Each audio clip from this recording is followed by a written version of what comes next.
Good afternoon, good morning, good evening. I'm not sure what time of day it is when you are watching this, but I just want to greet you. I am Erica Sutter of Life Coaching 360, and I am your host. I am so happy to be here to serve you. I want you to know that I am a certified life coach, leadership consultant, and empowerment speaker, and I provide real help for real people. I did want to share before we get into today where you could follow me and find me. I'm on Instagram at lifecoaching_360, Facebook at Life Coaching 360, YouTube at Life Coaching 360. And you can always reach out by email to lifecoaching360@outlook.com. I like to get that out of the way first, only because I tend to forget once we get towards the end because I get so excited. I'm just grateful for the opportunity to connect and share with you as we grow together and do life together.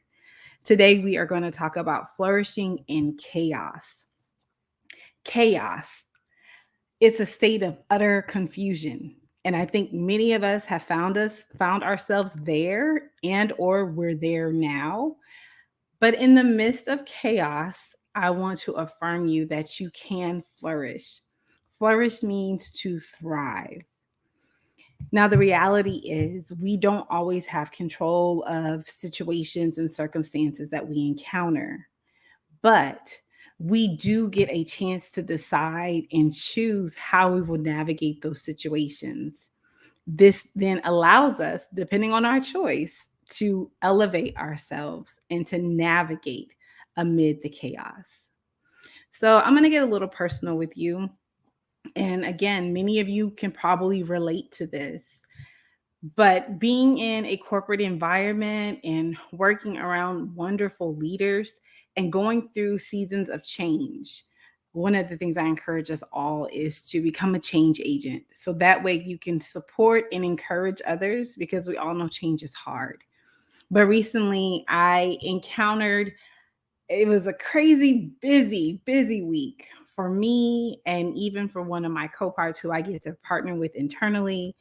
And we hit our wall. We hit our wall, and words were shared. They were professional, but still hurtful. Professional, but hurtful. And sometimes you find yourself in that place of chaos and you have to ask, is this a good time to confront?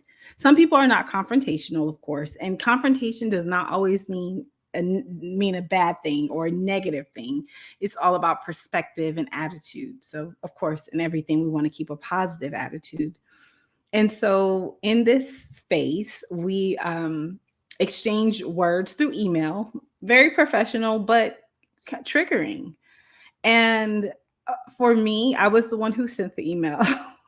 And for me, I really muddled over that all weekend. It was on a Friday. And I realized that this person and we are very similar, very passionate. We're about keeping our word, taking care of the client, and we really want to honor our commitments. However, sometimes we tend to take on and say yes to more than we should. One thing I will share, and you may have heard this, but I definitely will share an encouraging message on that, is just the power of no. And I am in that state, that journey of embracing the power of no, that it's not a bad thing. It's really an empowering thing. It buys back time and it allows me to love and serve people in a way in which I can really do it authentically. So going back to that, this happened on a Friday, mauled over it all weekend. And then a week went past and I had to heal, right? A lot of times when we encounter situations, we need to give ourselves time to process it and really decide, this is that part of how can I elevate? How do I set the standard? How do I choose to honor the person or those who I'm having to encounter in this? And I don't want to divulge too much, but in this situation, we had a chance to connect and talk. And it was the most beautiful, healing thing, honorable thing. And we were able to acknowledge what took place. It had been a buildup, and we both just hit our wall. And we were able to, in that, seek, ask for, apologize, ask for forgiveness from one another, and really mend. And it's really beautiful because in our professional relationships, we always keep those healthy boundaries, but we're human. We are human. And so I just wanted to share that as we go into how do you navigate chaotic situations, chaotic circumstances, and really elevate amid that chaos.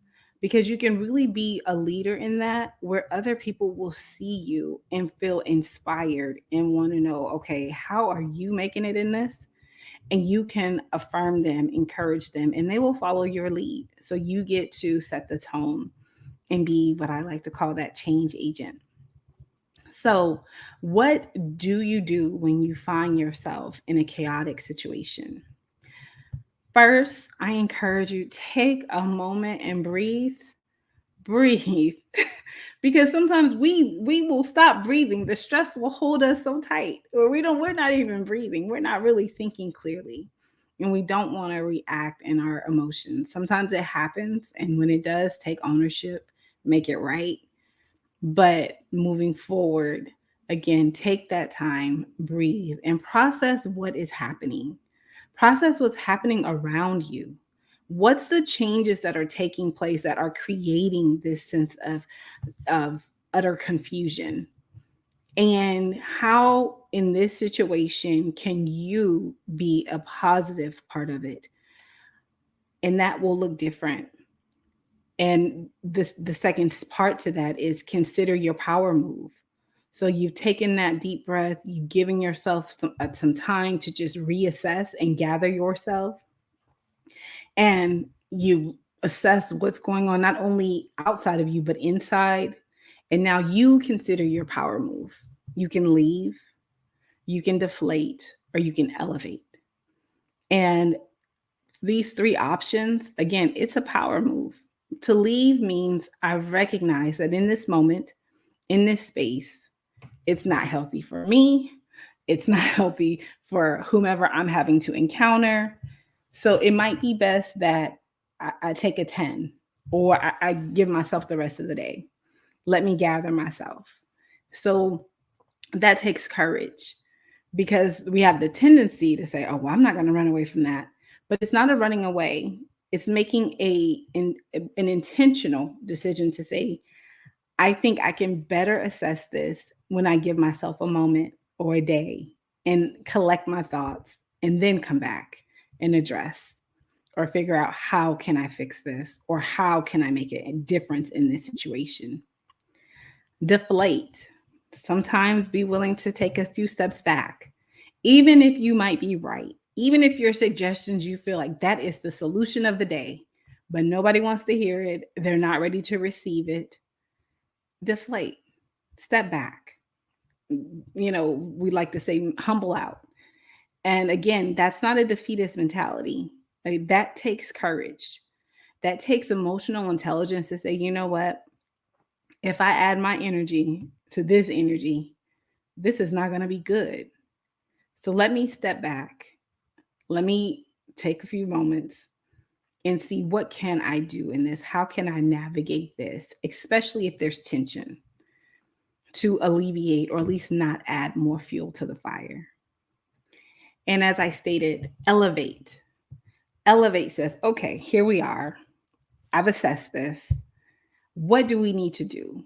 Maybe you need to encourage somebody. Maybe you need to give some clear direction and actually show people, okay, this is where we're trying to go. Let's step A, B, C, so we can get to where we're trying to go and bring some order. So again, you have to, of course, assess the situation, what's going on outside, what's going on inside, because once you open your mouth, Once you make that next step, it's a reflection of you, of your brand. And, you always just want to be mindful of what we're putting out there. What are we saying to people? So, again, number one, take a moment, take a breath, assess. Number two, consider your power move, leave, deflate, or elevate. And number three is take action. Whatever your power move is, you take action and you own it. You own it.